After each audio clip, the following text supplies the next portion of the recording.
Hey guys, David Doring here. Welcome to No Frontier. This is your travel channel. When it comes to all things travel, here it's my job to encourage people to get out there, to create their own experiences, and to form their own opinions, because I know more exposure leads to expansion. So guys, what I have for you today is a video just opposing two things, just like I did in a past video when I spoke about the difference between a passport book and a passport card.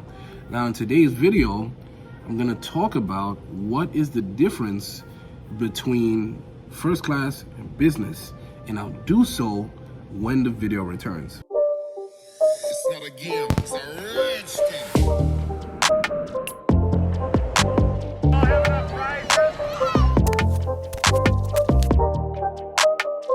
How many of you wish that you knew someone that you... Hey guys, David Doring here. So I want to thank all the new and the old supporters of the channel. Continue to like, press the notification bell, so when these videos drop, you can get it, right? And share with your people or whatnot. So we're gonna go back on topic. Now, what is the difference between first class and business? Maybe you are just used to flying economy, and maybe you say to yourself, it's not worth it, or you know, in the future I'll be able to fly. But let me give you some information that might be able to help you out and give you maybe a different perspective. So what exactly is the difference? So there's a cost factor. To some people, that's like, what is the worth? And you know, what is the breakdown? Now here's something that I learned that even I was surprised that there was a difference. The food. Now when it comes to business class, the food that the customers get in business class are usually restaurant grade or restaurant level food. When it comes to first class, is usually by some type of gourmet chef or some type of important chef that put together the menu to give you like this special signature meal that they've created, if you will. And so I never knew that was the case. I thought generally the food was the same in both classes. Now I do know in some cases it is, you know, depending on where the flight is going, the airline, it might be the same. All right. So what else is different? So let's go to cost, because everyone is gonna go to cost, or maybe people don't really know the difference in cost. So let's take a place like Japan. I always got to mention Japan. It's one of my favorite countries. Now, on average, round trip to go to Japan is somewhere around, like in business class, is somewhere around 8,000. Let's just say between 8 and 10, right? For business class, you know, you got a long flight from the States. Let's just say it's between 8 to 10 grand. And then when we look at the first class, and when you compare it, it's somewhere usually around, let's just say the number 16,000. Now, I've never paid these amounts, but I've flown business and first class pretty much all the time I've been to Japan. The 7 times I've been there, it's been first or business. When I come back and I'm in a desperate situation, whatever, I'll do economy, but 95% is in business or first class going to Japan. All right, so $16,000. So let's say it's a $6,000, $7,000 difference between the two classes, right? So that's what it is. So in essence, you know, if you think about it, first class is close to double what you pay for business.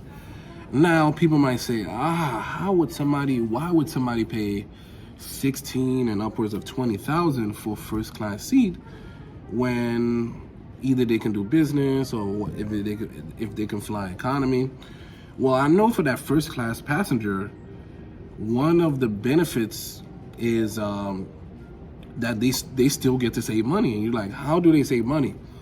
The alternative for first class passenger is to fly private. So $20,000, let's just take the highest number, $20,000. That person wouldn't be able to fly private to Japan for $20,000.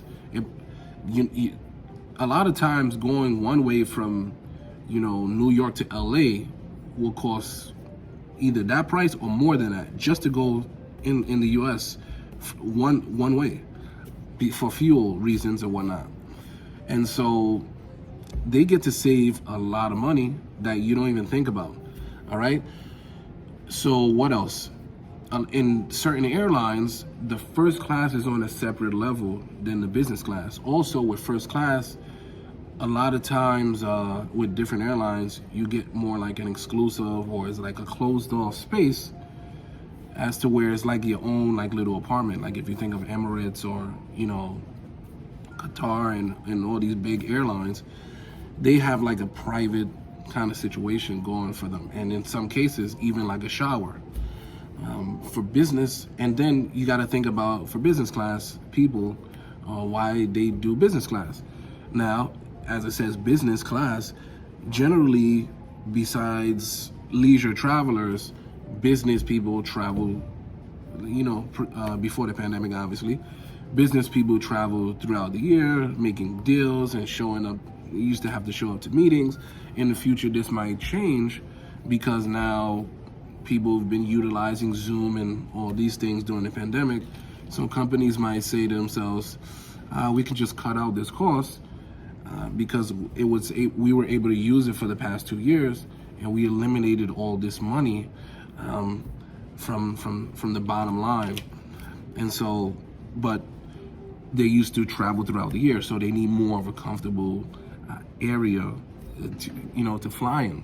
Think about it. If they were in economy, and nothing is worse than getting that middle seat, the window seat, at least you can lean over and then, you know, get a little bit of extra space. Or if you're in the aisle, you could lean over that way. In the middle, you're just stuck for 4 to 6 hours, you know, depending on where you're going, coast to coast. So that's why people do business class, as well as businesses obviously write those things off. It is a business expense to have their people go out and make deals or catch them up, etc. So that's that. Also, what I would say is, in some airlines, like for example, I heard in Frankfurt, Germany, for Lufthansa, for first class passengers, what they do is they check you into a certain lounge or whatnot, and then with a Mercedes-Benz or a Porsche, they drive you up straight to the plane. So that's a perk of being a first-class passenger that you wouldn't have even if you were a business passenger in that regard. So that's just to show you a little bit of, you know, what is the difference. And in other videos in the future, I will talk about the difference, like behind business and first class. You know, the different classes. There's economy premium. Obviously, with certain airlines, they call, you know, JetBlue has a different grading system. They have mint blue or something like that. I forget off the top of my head.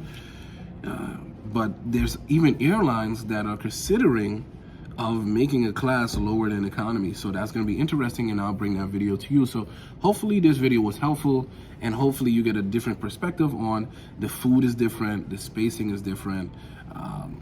There's more exclusives in first class, obviously, as it says.